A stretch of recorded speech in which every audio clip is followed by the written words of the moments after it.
Hola, hola, hola, buenas, buenas, buenas, buenas, buenas a todas y todos. Déjenme nomás prender aquí.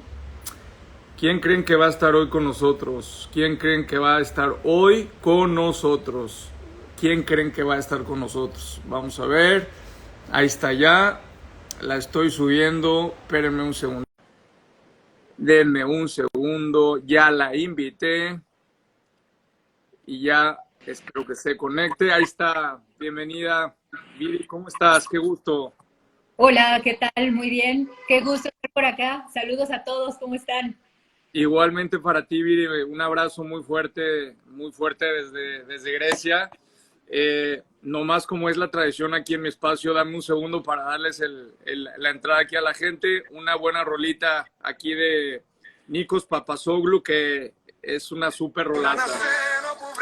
Para que escuchen todos, porque nos estamos conectando por Telegram y nos conectamos por YouTube en vivo también. Ok, ok, perfecto. Déjame, invito a mis seguidores también. Por favor, diles. Buenas noches a todos, saludos, gusto de saludarles, saludos a todos desde Creta, en Grecia. Hoy la verdad es que estoy engalanadísimo porque tengo la oportunidad de platicar con una mujer que admiro, que respeto, eh, que la sigo y que es difícil no estar de acuerdo con ella. En realidad es que el algoritmo en las redes sociales termina siempre adelantándose a lo que nosotros queremos y a lo que no sabemos que queremos. Pero cuando uno lee a Viri Ríos, es difícil no saber, sobre todo cuando uno tiene pensamiento progresista, no saber de manera muy clara, primero con la claridad con la que habla, con los datos con los que se expresa y con la congruencia, en mi punto de vista, con la cual se maneja. El otro día, ¿te acuerdas? El tweet que puse me fue como en feria, pero bueno, a mí no me importa lo que pongo en las redes. Ya, sin mayor preámbulo, Viri, bienvenida, gracias. ¿Qué tal, Simón? Es un honor tenerte aquí. Contrario, al contrario, muchísimas gracias por la invitación y muchísimas gracias por tan generosas palabras.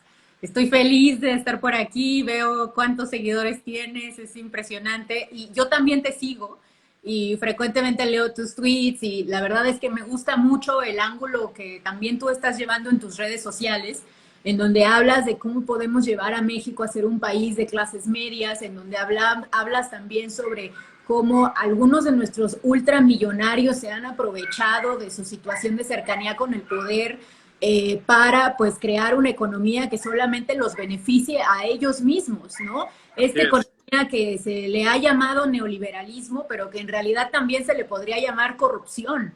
Y que debemos cambiar y que las mejores, yo siempre digo, las mejores mentes de este país, Simón, deben estar pensando cuál va a ser ese nuevo modelo económico que vamos a abordar. Porque ese modelo económico no se llama comunismo, no se llama socialismo, no se llama neoliberalismo. Ese nuevo modelo económico se llama algo que vamos a crear juntos y que es nuevo. Así es. Pues nada, completamente de acuerdo con lo que dices, Viri. Quisiera empezar con un tema que no es directamente el que vamos a hablar, pero vi que te expresaste también de Cuba. Mucha gente con los sesgos cognitivos que tienen, con los sesgos de confirmación y con la enorme polarización y como ahora está de moda disfrazar la ignorancia de frivolidad, ya no leen y no procesan, Viri. Entonces siempre es consumir juicios antes de crear conciencia. Vi el tuit que pusiste sobre el tema del embargo. Mucha gente piensa que cuando criticamos al capitalismo estamos defendiendo al unísono al socialismo. No están entendiendo la dicotomía y la diferencia. ¿Qué opinas de estas mentes, sobre todo en los jóvenes, Viri, que se están plegando a este discurso polarizado y a la ausencia de conciencia? Y si puedes comentarle a la gente, y yo siempre digo, yo no tengo seguidores, tengo pensadores y tengo mentes que están pensando, diles a las mentes que nos escuchan cuál es tu punto de vista al respecto sobre este tema en lo particular y sobre todo con la polarización y caer en la trampa de la izquierda y de las derechas y de las falsas ideologías. ¿Qué opinas, Viri?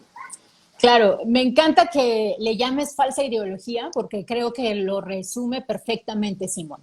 El problema es que si tú eres de derecha, tú crees que Cuba es un ejemplo del fracaso y de una dictadura y que todo eso se dio porque Cuba es socialista. Y si tú eres de izquierda, tú piensas que Cuba en realidad hubiera sido un gran éxito de no ser porque se incluyeron bloqueos y embargos por parte de Estados Unidos.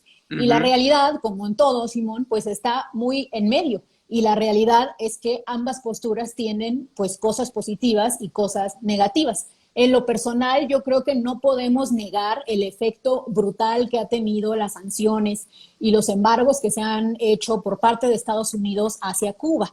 Eso no Ajá. quiere decir que Cuba no puede pues comerciar con otros países, pero quiere decir que perdió acceso a quien sería su principal mercado. En este caso, pues siendo Cuba un país tan cercano con Estados Unidos, tan cercano con Miami, por ejemplo, podría estar perfectamente comerciando con Estados Unidos. No solo eso, sino que de manera también vedada, surrecticia, se ha pues impedido que otros países tengan también tratados comerciales con Cuba. Esa es la razón por la cual nosotros, por ejemplo, no vemos un tratado comercial fuerte entre México y Cuba o entre Cuba y otros países latinoamericanos. Y esa es la razón por la cual terminan ellos comerciando principalmente con otros países que están en contra de las políticas internacionales de Estados Unidos, como son Venezuela o Rusia, ¿no? O con economías muy pequeñas. Entonces está por un lado el problema grave que se creó del embargo. Nosotros no tenemos contrafactual. En la economía le llamamos contrafactual a un fenómeno en el que podríamos evaluar, digamos, de dos maneras, con o sin el efecto, ¿no? Correcto. Entonces, el efecto en este caso, con o sin el shock, ¿no? El shock en este caso sería el embargo, ¿no? Entonces nosotros no sabemos cómo sería una Cuba sin el embargo. Y no sabemos cómo sería un socialismo sin sus bloqueos, sin los Sí. bloqueos que han hecho los países capitalistas a este modo económico. De hecho, yo creo, y esta era parte de mi tweet, yo creo que ningún modelo económico, no importa cuál, ningún modelo económico hubiera sido exitoso si hubiera enfrentado los mismos embargos y los mismos bloqueos que ha enfrentado Cuba. Entonces, pues yo creo que más bien va por ahí, ¿no? Va por ahí de intentar entender las complejidades. Claro que las redes sociales a veces no son lugar de complejidad, entonces la gente, sí, la gente cree que estás defendiendo a Cuba, pero pues no, no, o sea, Cuba es una dictadura, nadie lo va a negar. Ah, école, école. A ver, ¿puedes repetir, por favor, lo que acabas de decir? Cuba Sí. es una dictadura. No estamos defendiendo un tema político. Estamos hablando de un sesgo absolutamente que tiene efectos económicos, sociales y de desarrollo humano. Completamente. Y también creo que no hay que negar el hecho de que Cuba, a pesar de todos los problemas económicos que ha tenido, ha logrado tener, por ejemplo, un sistema de salud que es superior al de muchos países latinoamericanos. Pues es Y justamente, perdón que te interrumpa, ese es el tema al cual yo me refería y me encantaría que nos platicaras cómo puede ser en un ecosistema en donde no hay libertades políticas, en donde no hay libertad de desarrollo económico, el índice de desarrollo humano, pues tiene un crecimiento marginal, pero ¿por qué si tienen este tipo de avances, Viri? ¿Cuál es la razón? bueno, la razón es que tienen un Estado que tiene recursos para proveer servicios públicos. Y la razón también es que muchos de los otros países han claudicado de buscar esos recursos. ¿Por qué? Porque han preferido darle privilegios a los millonarios y a los ultramillonarios para que no paguen su parte proporcional de los impuestos. Si nosotros vemos, por ejemplo, hace poco me encantó el altercado que tuviste con Salinas Pliego, ¿no? ¿Te acuerdas? Y el señor nos mostraba su declaración patrimonial en donde, si bien recuerdo, se mostraba que él había pagado una tasa total del 18%, ya su tasa de impuestos había sido del 18%. Eso es menos de lo que paga la clase media en México. La clase Totalmente. media en México paga al menos el 21% de sus impuestos en ISR y si le agregas la seguridad social, paga más que eso. Y si le agregas el IVA, más todavía, ¿no? Correcto. Entonces, el gran problema es que muchos de los estados capitalistas actuales han claudicado en proveer servicios públicos porque se han ido a la cama con los poderosos y con los millonarios. Qué gran punto, qué gran punto. Viri, bueno, Finalmente, para hablar de nuestro tema y cerrar ya con el asunto de Cuba, ¿por qué esta hipocresía institucional, sobre todo de Estados Unidos y de algunos otros países, en donde tú imagínate si Estados Unidos, que lo ha intentado en muchas ocasiones, querer generar un cerco económico a China, la República Popular China, China incluso tuvo que hacer su propia institucionalidad internacional desde lo que es el ASEAN, lo que es la ruta de la franja y la ruta, su propio sistema prácticamente de desarrollo de infraestructura y su propio sistema financiero hasta llegar al tema de la criptomoneda y el yuan. ¿Cuál es el punto de vista que te merece esta hipocresía en donde a China, que es un país que ejerce una dictadura absoluta, incluso peor en cuanto a derechos humanos que Cuba? ¿Y por qué no dicen ni pío? Es decir, ¿por qué no hay un tema en donde el mundo entero se esté manifestando contra el capitalismo de Estado chino y contra la partidocracia, de manera particular el Partido Comunista? ¿En dónde se perdió esta falsedad del marketing y qué dirías sobre este tema? Claro, Simón, pues yo creo que tiene que ver con la disparidad de poder en la que se encuentra Cuba comparado con el gran poder que tiene China. No tenemos que olvidar que China es uno de los principales proveedores de manufactura para Estados Unidos. Es Correcto. de hecho su segundo socio comercial más importante después de México. México es el primero a partir del año pasado. Y por ello, pues a Estados Unidos no le conviene, en este caso, a pesar de que es una dictadura, como tú mencionas, muy fuerte, no le conviene sancionarlos, porque al sancionarlos se sancionarían a sí mismos en realidad, ¿no? Porque, exacto, entonces esa es la hipocresía de las relaciones internacionales, no de hoy, no de Estados Unidos, sino genéricas, ¿no? Te pongo otro ejemplo. ¿Quién está diciendo algo de lo que está pasando con Daniel Ortega en Nicaragua? ¡Claro! O sea, eso, a ver, ¿por qué no está eso en todos lados en los periódicos cuando sabemos que tiene a periodistas desaparecidos, cuando el señor se ha convertido en un dictador, digamos que como Fidel Castro en sus peores días? Correcto. ¿Y dónde están las personas que están defendiendo la democracia? ¿Dónde están cuando estamos hablando de Nicaragua, no? Yo creo que... como borregos a hablar nomás de la dictadura de Cuba. Claro, y no vamos a defender ninguna dictadura, pero el chiste aquí es pues tener calidad moral, ¿no? Para que podamos criticar con la misma navaja y con la misma medida a todos los países del mundo. Así es, absolutamente. Pues nada, yo creo que en este caso no traemos ni tú ni yo sesgo de confirmación, simplemente creo que tenemos puntos equidistantes en lo que estamos diciendo. También no dicen ni pío de Haití, en fin, de todo lo que tiene que ver con el ecosistema de Centroamérica. Viri, vamos a pasar al tema por el cual me gustó mucho y te pedí que participaras en la reunión. El mundo, con esta hipocresía económica, ha financiado de manera permanente la desigualdad y ha orientado de manera muy clara el sesgo en contra de las clases medias. Uno de los temas más importantes es que el capitalismo todos los días nos está vendiendo que fabrica riqueza, que produce desarrollo y que la desigualdad es un tema normalizado y que el pobre es pobre porque quiere y porque no se esfuerza. ¿Qué sucede cuando un país como México, Viri, que tiene una tasa de recaudación promedio 14% del Producto Interno Bruto y las tasas promedio en América Latina le corresponden un 20%?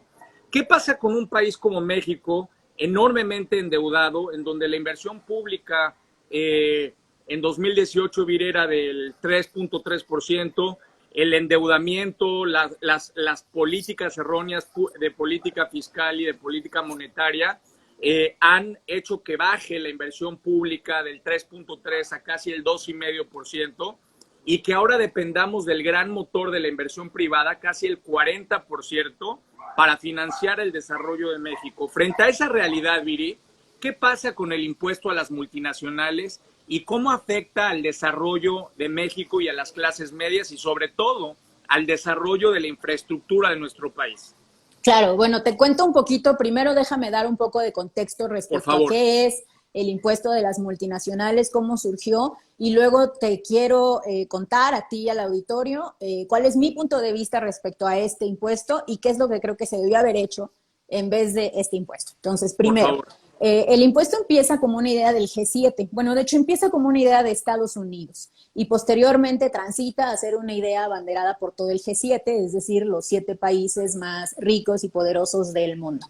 El G7 hace una propuesta respecto a un impuesto mínimo, le llaman un impuesto corporativo mínimo del 15%, que aplicaría a todas las multinacionales. ¿Esto para qué? Para evitar casos como pues empresas, por ejemplo, que han ido a producir a Irlanda, en donde el impuesto es del 12.5%, o la existencia de algunas otras empresas en paraísos fiscales, como, no sé, Bahamas, las Islas Caimán, todo lo que constantemente vemos en escándalos mediáticos como los Panama Papers, ¿no? Correcto. Implementan este impuesto del 15% junto con otras medidas interesantes, por ejemplo, un impuesto que se va a cobrar a las empresas digitales y lo proponen al G20, pero se lo proponen, es decir, a este grupo un poquito más ampliado de países poderosos en donde ya está México, lo proponen al G20, pero lo proponen ya como un tómalo o déjalo, ¿no? O sea, no va a haber una discusión más amplia Una respecto dádiva. a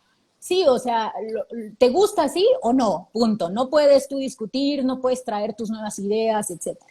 Y entonces México termina aceptando este impuesto del 15% y al aceptarlo el G20, pues ya transita a ser aceptado por, hasta el día de hoy, 132 economías. El impuesto se va a imponer en 2023, a partir de 2023, y bueno, tiene la intención de evitar los paraísos fiscales. Ahora, todo esto pues suena muy bien, ¿no? Como que de entrada dices, qué bueno que ya no va a haber paraísos fiscales.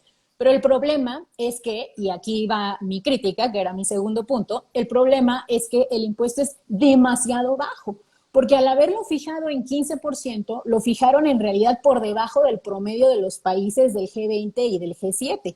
Estos países, por ejemplo, tienen tasas del 26%.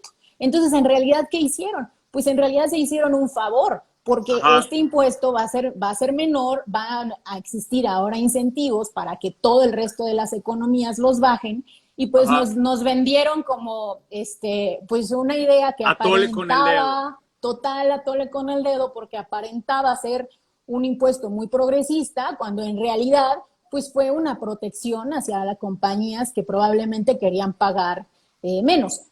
México, por ejemplo, tiene un impuesto corporativo del 30%, el ISR de empresas. Entonces, Ajá. este impuesto está a la mitad de la tabla de lo que México hoy en día está cobrando. Entonces, México queda mal parado. En realidad, y eso es parte de lo que yo escribía en una columna que publiqué en la revista Expansión, yo creo que México debió haber votado que no, como lo hicieron muchos otros países. Por ejemplo, Singapur votó que no. Y la razón por la cual muchos países votaron que no es justo porque este impuesto, pues en realidad no era suficientemente alto. ¿Qué se debió haber hecho? Bueno, se debió Esa es haber la puesto un pregunta. ¿Qué se impuesto, debía haber hecho, Viri? se debió haber puesto, yo creo que debieron haber tenido pues pantalones, ¿no, Simón? Porque este era un momento histórico, con la pandemia, con la enorme necesidad de gasto público para hospitales, para vacunas.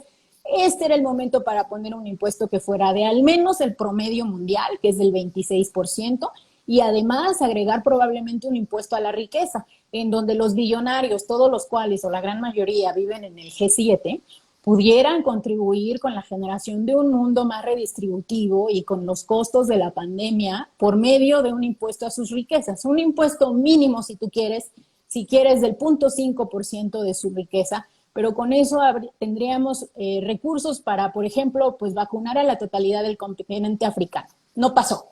No pasó porque pusieron sus intereses por encima. Y creo que es muy importante que todos nos demos cuenta, también aquí tus seguidores y las personas, que no, realmente este impuesto no es histórico. Este impuesto es atole con el dedo. Estoy platicando con Viri Ríos. Viri es columnista del New York Times, escribe en Expansión, una revista de perspectiva económica de México. Viri habla de economía, habla de desarrollo humano. En fin, y está próxima a publicar, si me permites compartirlo, un libro que justamente tiene que hablar, tú dices si quieres decir el título, pero es un Lo libro que estamos va pensando. a dar... ¿Mandé? Estamos pensando en el título todavía. Está pensando bien el título y me compartió ahí un par de ideas. Pero bueno, viene un libro que va a simbrar a la hipocresía del establishment en México y en América Latina. Se los recomiendo mucho. Es un libro que va a publicar Grijalbo, una editorial muy reconocida. Y celebro, la verdad, el poder conversar con Viri. Viri siempre tiene puntos de vista que encuentran y que, como es tan clara, no le gustan a los extremistas el que hable con claridad y el que diga y el que mencione datos, porque cuando ella, como es congruente, molesta y choca. Entonces, llegué a su cuenta cuando normalmente la leo y observé justamente lo que ahora Viri está mencionando. Este impuesto a las multinacionales es un impuesto que es, en términos reales, a tole con el dedo. Vuelvo a la pregunta, Viri. Cuando un país como México tiene ya tasas en donde la dependencia por la inversión privada es del 40%, y tú y yo sabemos que esa inversión nomás no va a llegar, no se va a dar esa inversión, porque ya es un juego en donde le prometan al presidente de México y el presidente dice que sí y firman acuerdos y nada más no hay ninguna inversión. ¿Qué hacer para apoyar a las clases medias, que es el sector más olvidado en estos, yo creo, en la pandemia? Porque yo creo que tú y yo coincidimos que por el bien de todos, claro que primero los pobres, pero los pobres de antes, Viri, no los pobres nuevos que se están fabricando. Bueno, no sé si estás de acuerdo con este silogismo que estoy mencionando, esta idea, este planteamiento. A mí me preocupa poderosamente la nueva pobreza que se está creando. ¿Por qué las multinacionales y por qué México no sigue hacia una reforma de progresividad fiscal? ¿Y por qué no cobrarle más a los ricos cuando se están perdiendo miles y miles y miles de personas en la nueva pobreza? ¿Qué opinas, Viri? Bueno, yo diría dos cosas que podemos hacer para aterrizarlo en algo que podamos comenzar a demandar como sociedad de manera concreta y que nos escuche no solamente el gobierno mexicano, sino los gobiernos latinoamericanos del mundo. Correcto. Yo diría dos cosas. Una tiene que ver con cómo cobramos los impuestos. La mayor parte de los impuestos se cobran al consumo. En México, por ejemplo, y en muchos países latinoamericanos. El ejemplo en México es el IVA, en Estados Unidos se llama el VAT.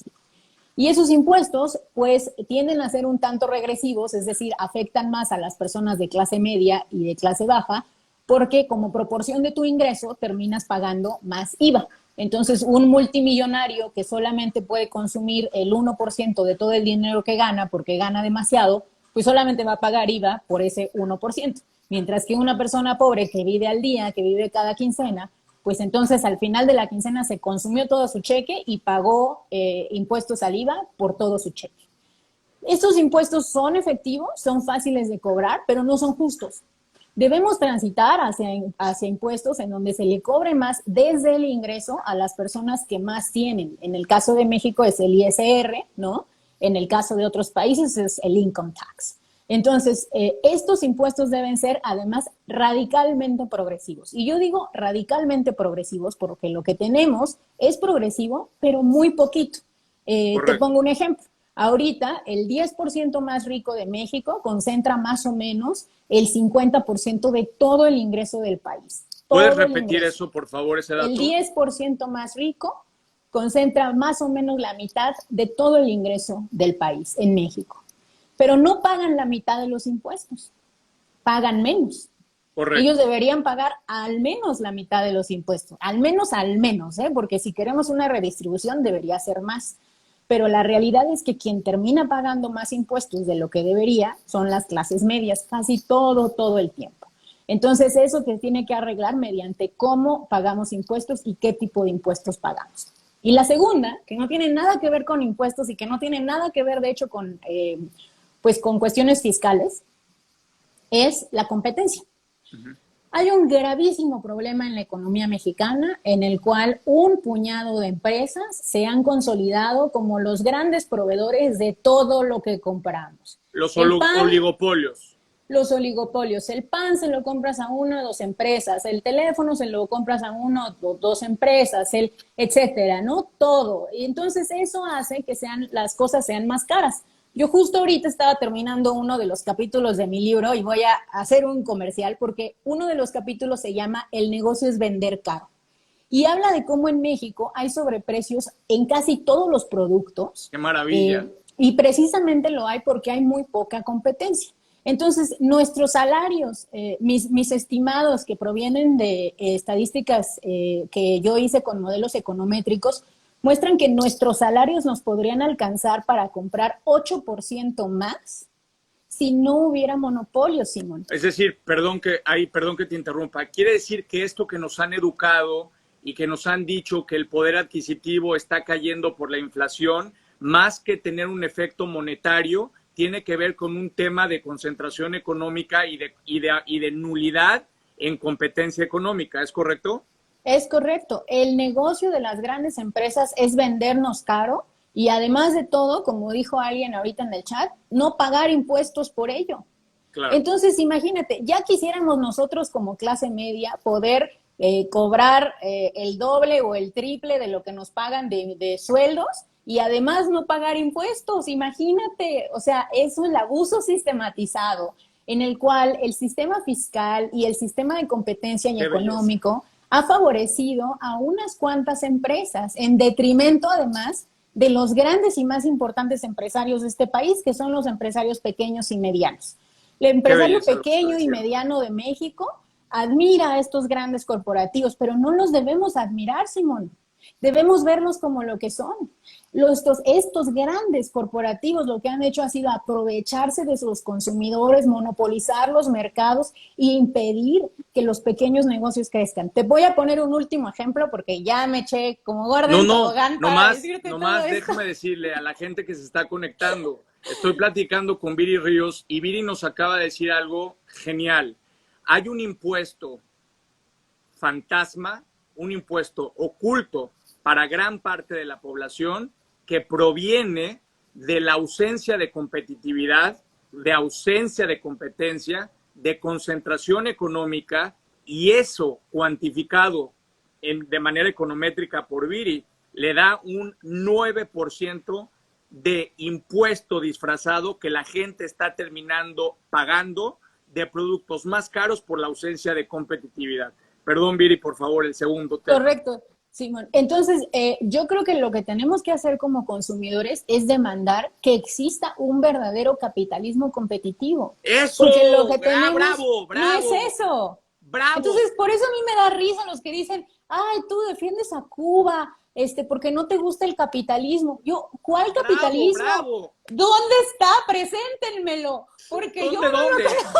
No, bueno, Viri, no te puedo dar un abrazo porque estoy lejos, pero por favor vuelve a repetir lo que acabas de decir. Sí, bueno, cuando la gente me pregunta, ¿dónde está? ¿Por qué? Ay, ya se me olvidó porque te lo estaba diciendo del corazón, pero... Te doy 2 abrazos.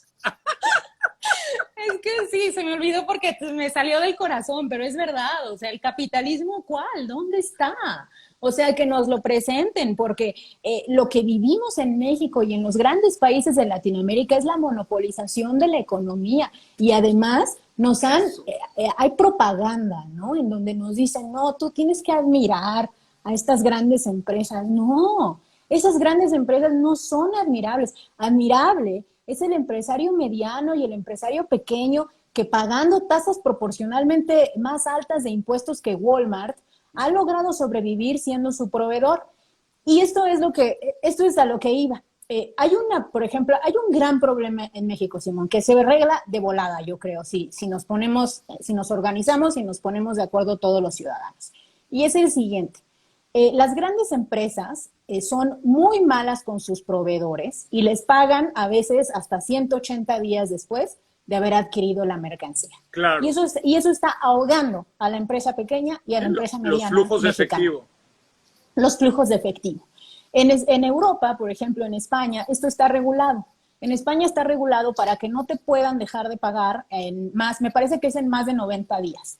Lo cual, bueno, es suficiente, son 3 meses, ¿no? Y además hay una banca que opera de manera más competitiva y que te da crédito como empresario pequeño a tasas mucho más accesibles. Aquí no, aquí ni hay banca que te dé crédito a tasas accesibles y además te jinetean los pagos por hasta 180 días, ¿no? Entonces debemos nosotros demandar que esto se regule, porque la razón por la cual la empresa pequeña vive con el pie en el cuello es justo porque no alcanza ni siquiera a ver sus flujos de retorno, ¿no? Les cuesta mucho trabajo.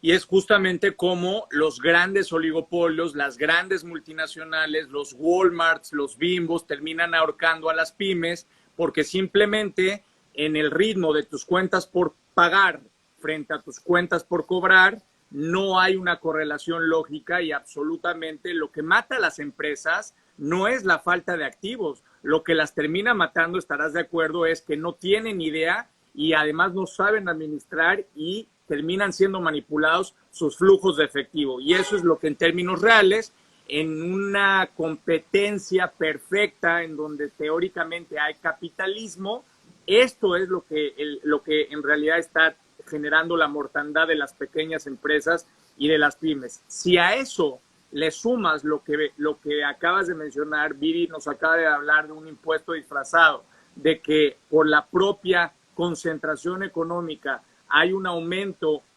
inflacionario indirecto en cuanto a los precios, es otro costo que tienen que pagar las pymes y otro costo que se traslada al consumidor directo. Entonces, Viri, ¿dónde está el capitalismo? Como tú dices, que nos lo presente, ¿no? ¿Dónde está? ¿Por qué esa defensa férrea entonces de los intereses? ¿Será que en realidad todos estos estanduperos y este sistema de comunicación está hecho para que la gente no abra los ojos y no observe lo que tú estás mencionando aquí? ¿Qué está pasando, Viri?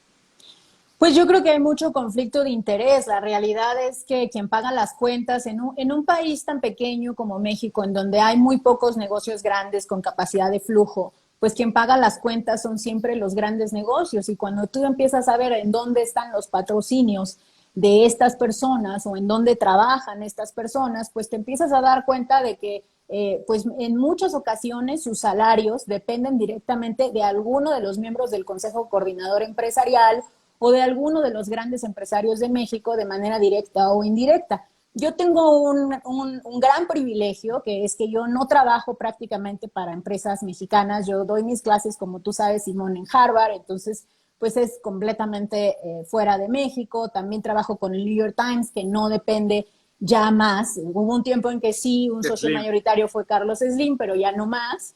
Y también trabajo para El País, que es un periódico español. Entonces, esto me da pues mucha capacidad para hablar y para poder ser muy independiente en la forma en la cual yo analizo este país. Lamentablemente, eso no pasa en muchas personas y en otras tantas, pues simplemente es que la información no se conoce. Yo creo ¿Te que da miedo hacer análisis real de México, Viri? No, me da gusto. O sea, yo no podría hacer análisis de otra manera. O sea, si yo no pudiera hacer este tipo de análisis, pues habría otra cosa, ¿sabes? Habría ¿Te un han amenazado en restaurante. algún momento? ¿Te han impedido que te expreses? No los medios. ¿Has recibido, olvidémonos ahorita de las redes, que eso es ya un fenómeno en donde psicológicamente nos quieren afectar, pero ¿te han intentado persuadir para que dejes de hacer lo que haces? No, la verdad es que no. Yo creo que todavía hay, creo que, no sé, no operan de esa manera. Creo que operan de maneras distintas. Operan, por ejemplo, no queriéndote invitar a los grandes programas de opinión de las televisoras, operan, ¿sabes? Pero no hay tanto amenazas, o al menos yo todavía no las he recibido. Ahora, Correcto. esto no quiere decir, ay, me desconecté un segundo.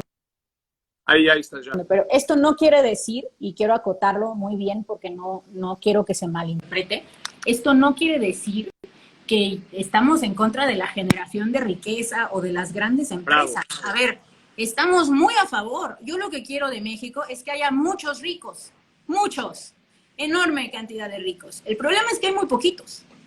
Y el problema es que esos poquitos no compiten. Y esos poquitos son ricos en gran medida porque se han aprovechado de un sistema legal, fiscal y de negocios que los ha favorecido. Entonces, no, al contrario, muchas veces me dicen, es que tú estás en contra de la empresa. No, yo estoy a favor. Quien está en contra son los grandes monopolios y hay que llamarlos por su nombre. Completamente de acuerdo, Viri. La siguiente pregunta que te quiero hacer es, Viri, si tú fueras presidente de México, ¿qué harías con los ingresos que se van a recaudar en 2023 sobre el 15% a las multinacionales? ¿En qué los utilizarías? Bueno, yo los utilizaría en un programa enormemente ambicioso y sin precedentes para entrenar a nuestros empresarios pequeños y medianos. Porque nosotros tenemos que entrenar a nuestros empresarios para que sepan hacer negocios, para que catapulten sus innovaciones y para que no solamente vendan dentro de México, sino a todo el mundo. Porque nosotros somos un país que tiene una vocación exportadora única en el mundo por el simple hecho de estar abajo, inmediatamente abajo de la que hoy es la principal potencia económica del mundo, que es Estados Unidos. Entonces yo quiero ver un país en donde nuestros empresarios no dependan, Simón, de tener que venderle nada más a Walmart, nada más al Palacio. Eso, a ser proveedores, no desarrolladores. Exacto. Exacto. Entonces pero para que esto suceda, siempre nos dicen, es que hay que educarte. No se trata de ir más a la escuela, ¿eh? Eso no se trata de ir más a la escuela. Eso, ay. Dilo otra vez, por favor. Harvard, y te puedo decir que no se trata de ir más a la escuela. Se trata de saber, se trata del entrenamiento para saber en tu negocio hacer lo mejor que tú puedas hacer y venderle a la mejor persona que te vaya a pagar al precio más alto posible.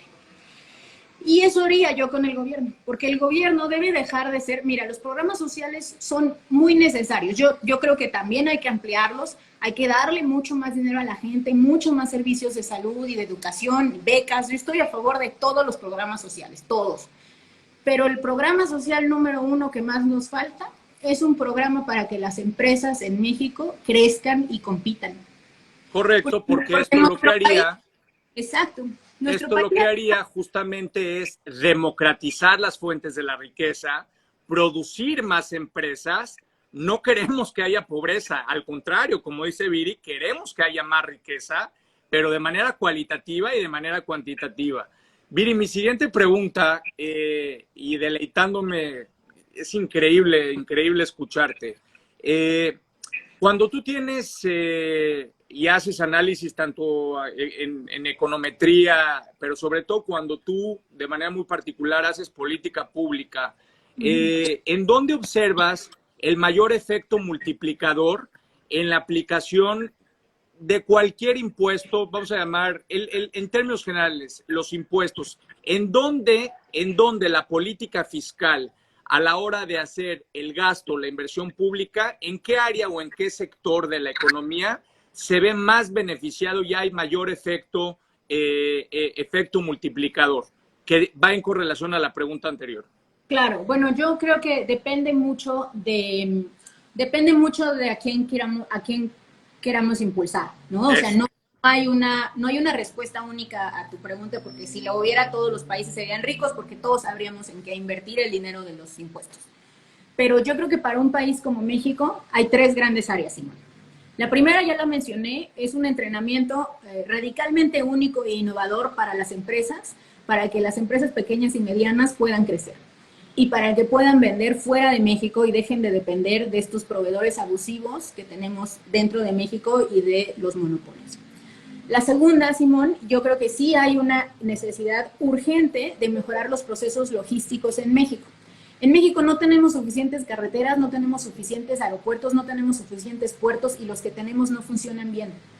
Y eso hace que México pierda mucho de su potencial productivo porque, pues, por ejemplo, mucha producción que podría pasar por el Istmo de Tehuantepec, pues termina yéndose a pasar por el Canal de Panamá. Correcto.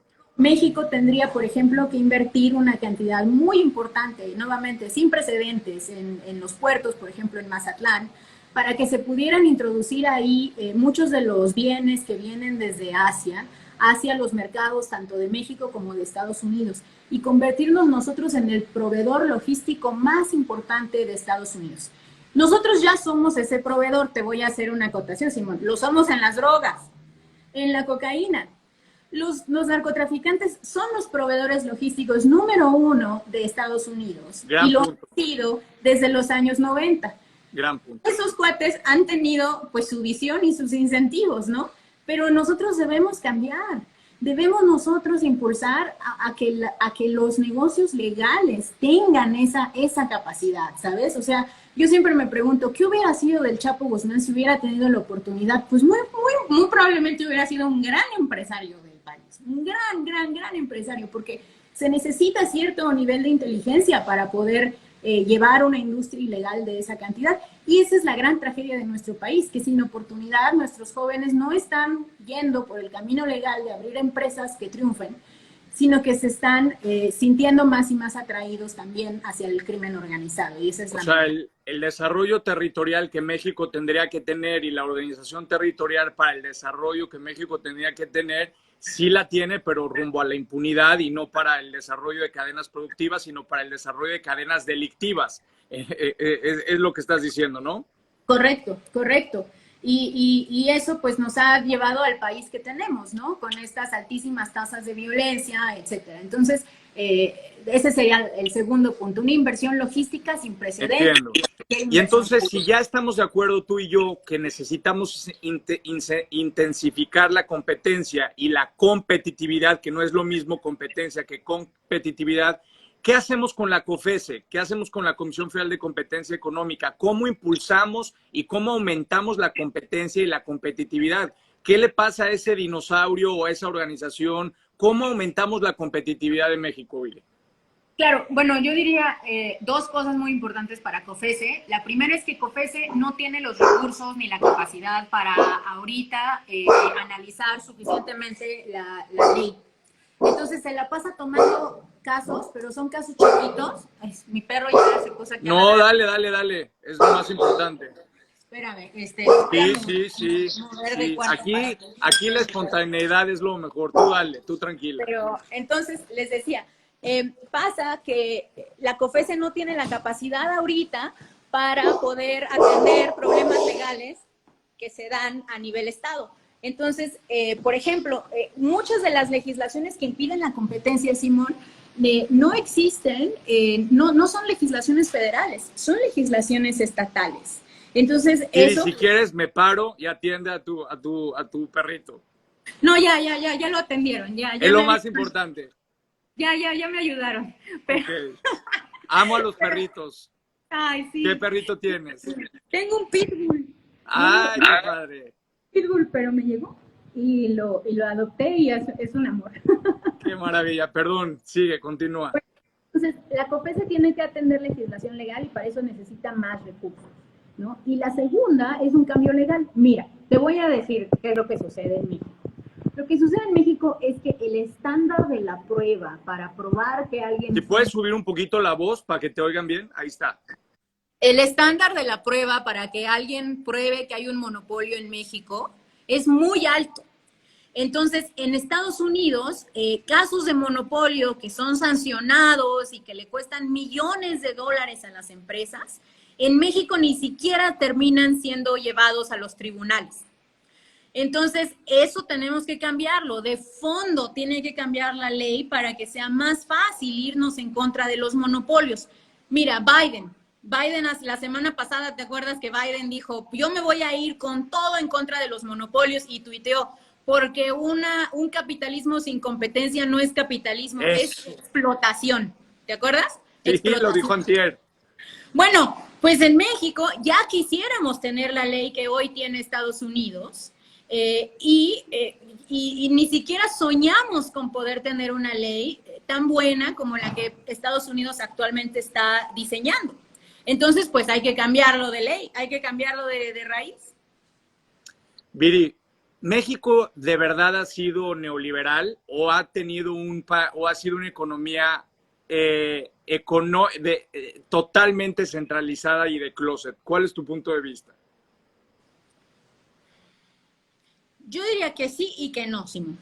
Mira, sí ha sido neoliberal porque el Estado sí es muy pequeño. Como tú mencionabas al inicio de nuestra plática, México recauda más o menos 14 puntos del PIB, lo cual significa en términos reales que México recauda menos dinero que las Bahamas.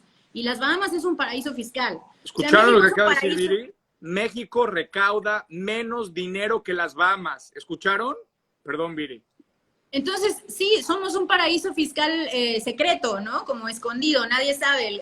El gran secreto de México es que es un paraíso fiscal. Entonces, eso es muy neoliberal, porque sin recursos, pues no se puede hacer nada de lo que hicimos de lo que dijimos anteriormente, ¿no? Pero, por el otro lado, cuando se trata de, o sea, el neoliberalismo a mi compadre, ¿no? Pero a mí no, eso, o sea, entonces, así han operado nuestros grandes empresarios, ¿no? O sea, el neoliberalismo a la gente, a los servicios públicos, a las clases medias, pero a ellos, a los ricos, la protección del Estado, a ellos, a los ricos, la centralización. Entonces, pues ese es el, pues, ¿sabes? La hipocresía. Correcto. Llegamos al punto de la charla que es, para mí, en lo particular, digo, bueno, todo me ha deleitado, pero para mí esto, lo que viene y lo que te voy a preguntar es de lo más interesante, porque yo no me formé como un economista, pero he estudiado más economía que muchos economistas en la maestría, en parte del doctorado, etcétera. Y a mí me ha interesado mucho estudiar el fenómeno de los salarios y su relación con la política monetaria. El otro día hacía un silogismo, y esta es la pregunta hacia donde te quiero compartir, que si tú te das cuenta, lo que hace, y con esto empiezo como preámbulo de la pregunta, Viri, entre más competencia de la oferta de mano de obra en el mundo, cuando hay un aumento en la oferta agregada de mano de obra, lo que termina sucediendo es que evidentemente los salarios van cayendo. Dejemos ahorita la plusvalía en temas nada más de salario nominal y de salario, bueno, también vamos a meter la parte real, el salario real y el salario nominal. Lo que está sucediendo es, en el capitalismo nos dicen que lo más importante es generar productividad, porque la productividad es lo que genera y lo que detona desarrollo económico.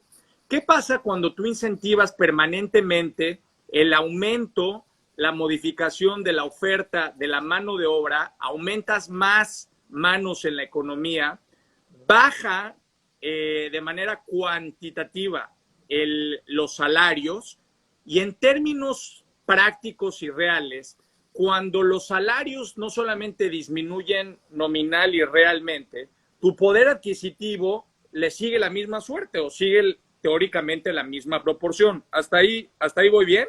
Sí, bueno, correcto. Cuando tú te volteas del otro lado de la economía y tú dices, bueno, ese trabajador que está viendo pauperizado su salario, su ingreso, su plusvalía, pues tiene que consumir, tiene que gastar. Y el gap, la diferencia que tenía ese salario remunerador, ese salario que le alcanzaba para comprar en un mes una canasta dada, ahora esa canasta dada la tiene que comprar con 3 meses de salario. Es decir, el poder adquisitivo está destrozado. Entonces, ¿qué sucede, Viri? Los productores, las empresas dicen, yo no puedo producir lo que antes producía porque hay menos demanda agregada, porque aumenté la oferta agregada de los salarios. ¿Me explico el oxímoron y la tontería y la locura de la economía, la esquizofrenia? Sí. ¿Qué le pasa a un estado y a los estados que son capitalistas, que lo que están buscando permanentemente es la recaudación de los dos extremos de la economía, el ingreso y el consumo, pero que se perdió en el medio, prácticamente en el sándwich, en la galleta, completamente la lógica de generar consumo porque están destrozando con la automatización y el nuevo industrialismo prácticamente la plusvalía de los salarios? Sí, no es de hoy. Mira, el problema es que todas las personas en este mundo tenemos dos sombreros, ¿no? Tenemos nuestro sombrero de trabajador, en donde tenemos nuestros ingresos, y nuestro sombrero de consumidor, en donde nos gastamos nuestros ingresos. Y toda la economía neoliberal y los últimos 30 años de economía global han creído que se debe favorecer solamente a uno de los sombreros, ¿no? Al sombrero consumidor. Sin darse cuenta, como tú dices, que cuando favoreces mucho al sombrero consumidor, pues terminas afectando también al sombrero productor, que sería el sombrero del trabajador, ¿no? Mira, yo creo que esto es muy sencillo de resolver. El problema es que ha habido demasiada propaganda que nos ha dicho que debemos comprar cosas muy baratas. Y la realidad es que hay un límite a qué tan baratas deben ser las cosas, porque en el momento en el cual las cosas son demasiado baratas, ya estamos también abaratando el valor de los trabajadores y sus salarios. Exactamente. Ahora, ¿qué hacer, no, Simón? O sea, como para dónde nos movemos en este gran, o sea, en este gran dilema. Quería saber si estaba yo bien, porque yo no soy economista y el otro día un economista quiso debatir conmigo y pues se puso medio estaba, no sé, en fin, no me quiero meter ahí, pero nomás quiero saber si estoy bien o estoy chiflado. No, lo que pasa es que los economistas creen, mira, hay una cuestión en los economistas que se llama el equilibrio. Entonces, en el equilibrio, ellos piensan que no importa si el dinero se lo queda el productor o el productor o el consumidor, da lo mismo porque al final como que el mercado redistribuye y pues todos terminan maximizando su utilidad. Pero la realidad es que no es así. Entonces, la realidad es que yo digo, mira, cuando eres economista te enseñan primero qué es el mercado y luego sus fallas. Y yo creo que debería ser al revés. Nos deberían enseñar las fallas del mercado y luego que hay una cosa que a veces existe que se llama mercado, pero que en realidad casi nunca está ahí. Correcto. Ahora, entonces, bueno, entonces estamos de acuerdo. Ahora, ¿cómo financia el ser humano, el trabajador? Y más bien no cómo financia, cómo te obligan los estados, cómo te obligan las cadenas especulativas a financiar la ausencia o el gap, el diferencial entre el salario real y el salario nominal, con deuda, ¿estás de acuerdo? Es decir, como no te alcanza ya prácticamente tu salario ya no es remunerador, necesitas a un nivel mínimo de vida, es decir, el que ahora ya ves que ahora están bajando y bajando y bajando cada vez más el índice para considerarte pobre en el mundo. Entonces, lo que ahora están haciendo es financiándote esa tasa con deuda. Entonces, el mundo está produciendo más deuda porque al abaratar los sueldos y para impulsar la demanda agregada y el consumo, necesita haber deuda. Por eso viene Lehman Brothers, por eso viene la especulación y por eso el capitalismo produce más deuda que productividad. ¿Qué hacer con un sistema impositivo que permanentemente está creando deuda y está creando especulación en lugar de productividad? ¿Y cómo cambiarías esa lógica, Viri? Bueno, yo creo que los trabajadores tenemos que organizarnos para poder demandar que toda la productividad que nosotros generemos nos sea retribuida a nosotros, no sea distribuida a nosotros y no solamente a los dueños del capital.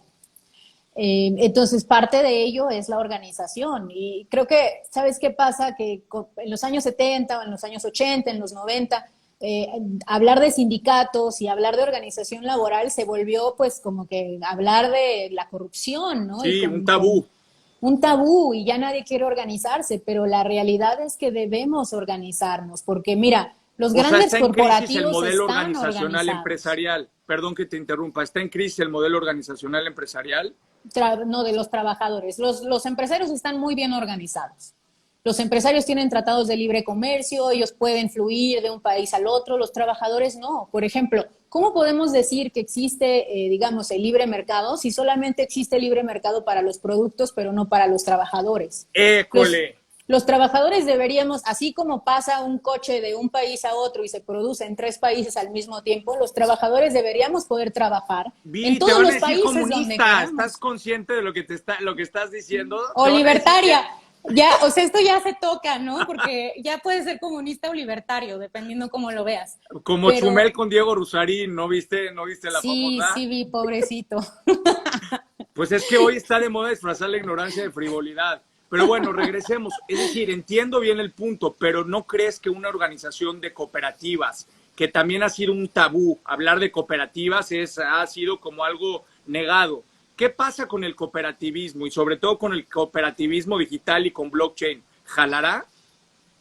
Pues yo creo que hay que intentar, ¿no? O sea, por ejemplo, hay en México, una de las grandes extorsiones legalizadas que existen en México es el servicio notarial.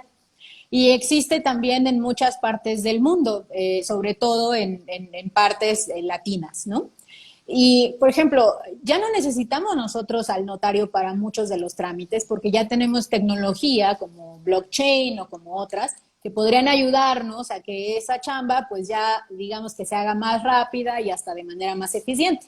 Pero el problema es que como los notarios son un coto de poder monopólico, que están también relacionados con la política, pues entonces no nos permite eso, ni siquiera estamos teniendo esas discusiones, ¿no? Que yo vi como tú la tuviste y me pareció muy acertado. De hecho, yo en mi libro tengo un capítulo que se llama Extorsión legalizada y que habla de los notarios, ¿no? Y de cómo debemos cambiar esa lógica.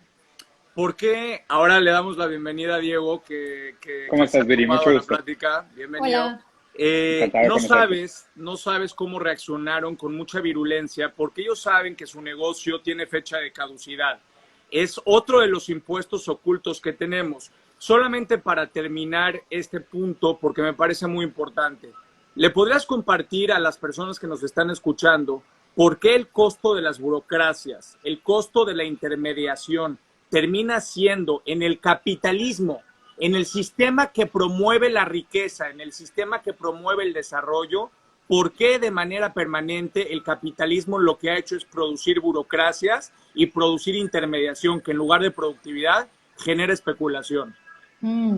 No sé, fíjate que eso no lo he pensado. Tendría que pensarlo bien, pero yo creo que no toda la intermediación es mala. O sea, al final del día necesitamos una burocracia que pueda atender los programas sociales, etcétera, ¿no?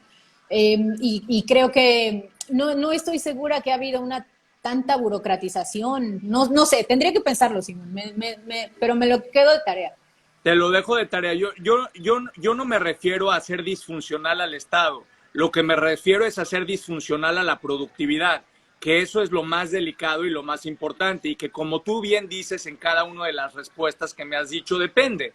Cuando las burocracias lo que hacen es fortalecer los oligopolios y hacer mucho más oscuro el desarrollo de las pequeñas y las medianas empresas, es decir, en español, hacerle la vida imposible a los pequeños y a los medianos y hacérsela fácil a los grandes, es ahí cuando yo me refiero que las burocracias encarecen, sí, y es cuando no jala, ¿no? Entonces, es una de las cosas que estamos trabajando Diego y yo. La verdad es que a mí me ha dado un enorme gusto platicar contigo. Y nada, yo creo que siempre la dialéctica, siempre el pensamiento y sobre todo combatir los sesgos de confirmación nos van a ayudar. A mí me parece que es muy importante y Diego se suma a esta conversación porque tiene algo que comentarte y comentarles a todos los demás. Sí, de hecho, estuve viendo parte de la conversación. Digo, para empezar, ahora Viri, mucho gusto, súper fan de tu trabajo. Por ahí he leído varios de tus artículos. Estaba haciendo ejercicio, los estaba siguiendo y me quedé con las ganas de comentar algo al final. Lo que comentaba Simón ahorita al final de la burocracia. Digo, hay un par de analistas muy interesantes que hablan sobre el tema de la burocratización de la vida privada, ¿no?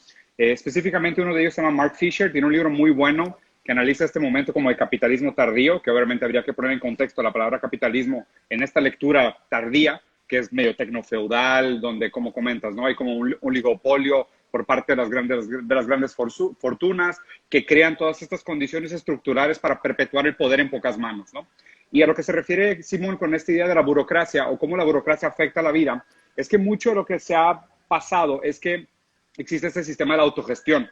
Y la autogestión en la vida privada se ha vuelto como un gran consumo de tiempo y de energía para situaciones de la vida que antes eran relativamente más simples, ¿no? O simplemente no pensábamos tanto en ellas. O sea, se hace, por ejemplo, este análisis de la cantidad de passwords que tenemos que tener, cómo el sistema de poder hoy funciona a través de filtros de acceso, cómo cambiamos de una biopolítica de poder Foucaultiana a una etapa del control de accesos, como lo comenta Deleuze y Guattari, en pensamientos un poco más posmodernos, pero justo esta idea de cómo la vida cotidiana se ha vuelto sumamente burocrática, ¿no? O sea, cómo tenemos que, y digo, a mí me tocó abrir empresas en Brasil, Francia y Singapur. En Brasil me tomó 3 meses, en Francia me tomó 1 mes, en Singapur me tomó 1 día. Pero todavía creo que muchos países latinoamericanos están atrapados en este infierno burocrático, donde no solo la burocracia pública, sino la burocracia privada se ha vuelto muy compleja. Y si no tienes un equipo de abogados y asesores que trabajen para legislar en tu nombre y litigar en tu nombre, pues la propia vida común se vuelve muy complicada. Y acceder a estos que se pudieran entender como beneficios, como evasiones fiscales o estrategias fiscales, se vuelve un privilegio estructural donde necesitas un equipo de abogados que te asesore. Entonces, yo también, y concuerdo mucho con tu análisis de poner este impuesto global de 15% a las empresas.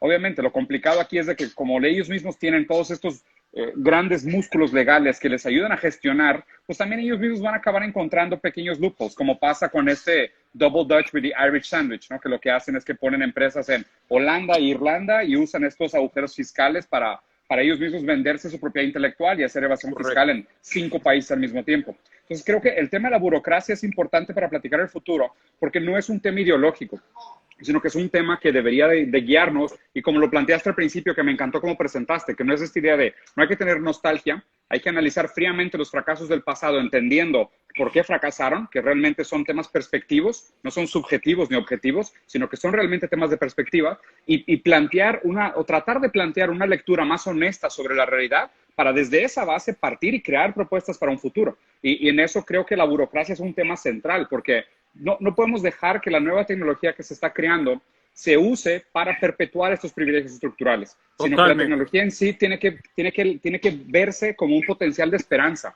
donde usemos blockchain, AI, data science, para descentralizar el poder, que es lo que deberíamos de buscar realmente. ¿Dónde estás? ¿En una sala, Diego, o en dónde estás? Sí, estoy saliendo del gimnasio. Ok. Bueno, pues yo no puedo estar más que de acuerdo. Viri, te quiero hacer una pregunta muy directa, y aquí hay un testigo, no, es casual, es decir, la verdad es que yo ya te he hecho esta pregunta en privado, no se vayan a emocionar ni nada, calmen sus emociones, pero yo creo que eres una mujer que tiene mucha claridad de mente, tienes mucha claridad emocional, y tienes mucha estructura mental. Te voy a hacer la pregunta directa, concreta, a lo mejor, y perdón por el preámbulo, pero a lo mejor no te va a gustar que la haga en público, pero a mí en lo particular me parece muy importante que la gente sepa y conozca a Viri Ríos. Viri, ¿te gustaría ser presidente de México? ¡Ay, Simón! Pues... ¿Sí o no? ¿Sí o no? Sí, ¿cómo no? Es todo ya. ¿A quién no? Bueno, se fijan, así es con esa claridad. Viri, necesitamos a personas como tú. Yo creo que es muy importante el que la gente separe el género. Ay, no, es que Viri es mujer, ¿no? Esta falsedad, esta estupidez del género y todo esto, yo creo que es muy importante el raciocinio y la manera en cómo construyes, cómo haces silogismos, en donde la econometría no sirve para justificar al oprimido y al opresor. La econometría sirve no para sesgar a un extremo o al otro. La econometría sirve para construir verdad. Y eso es lo que tú haces, Viri. Tú utilizas la técnica y utilizas la ciencia para el bien común, para el bien de las mayorías, y no para disfrazar, para manipular las falsedades ni los intereses particulares. Yo creo, Viri, que tienes una responsabilidad muy grande. Estoy haciendo ya el cierre de la conversación. Tienes una responsabilidad muy importante, porque tu nivel de conciencia no es porque los demás no quieran tenerlo, es que no saben, Viri. No saben que no saben. Y tú sí lo tienes.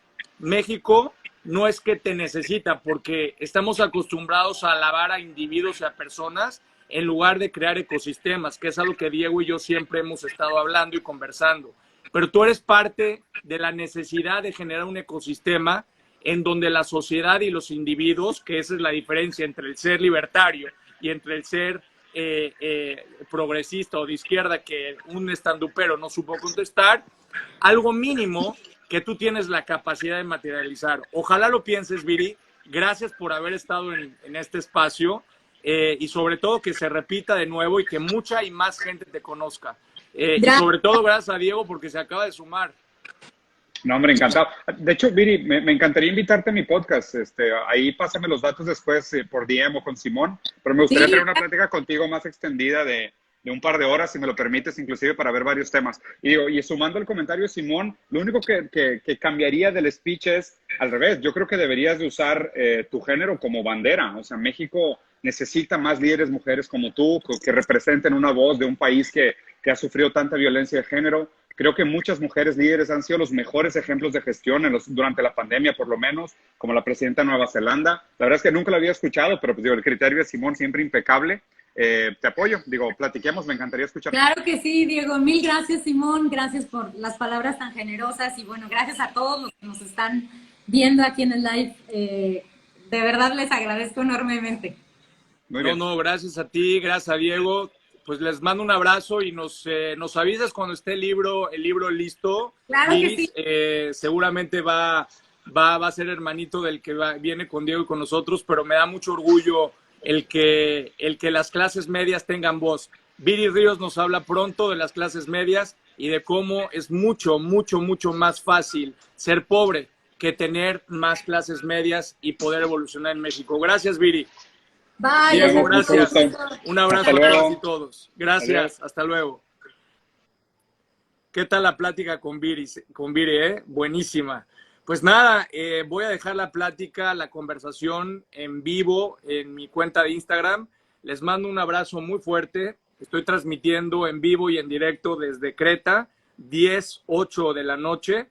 Les mando un abrazo muy fuerte. La espontaneidad es la moda de hoy. Y no se olviden, combatamos el sesgo de confirmación, combatamos siempre el privilegio del discernimiento y, sobre todo, la oportunidad de construir diversidad. Que tengan todas y todos ustedes muy buena tarde, buenos días y para mí buenas noches. Hasta luego.